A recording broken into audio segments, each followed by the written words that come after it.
Praise God. Opportunity mga musta. Quiet lang po kayo ha. Atin-atin lang to. Pero iparating natin sa NBI, sa DOJ at sa Malacanang. Di kayo halata ha. Slight lang pero hindi naman kayo halata.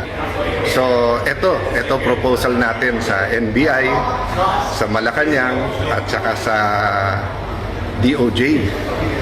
Imbestigahan niyo yung Southeast Asian Games of 2019 kung saan tayo nag-overall champion at tinangala ng buong Southeast Asia. Imbestigahan niyo ng husto, bigay niyo lahat. We will support totally. Pag sinabi kong we, ako at hinihimo ko lahat ng mamayan, suportahan yung investigasyon na yan. Tapos, ako naman, 10 ng aming mga kasama na ngayon ay nasa minority, imbestigahan naman namin ang flood control. Deal? So, madali lang yan, Malacanang, kasi sumusunod naman sa inyo. Sila Senator Erwin, sila Senator Lacson, yung mga nasa Blue Ribbon. Kalabitin nyo na.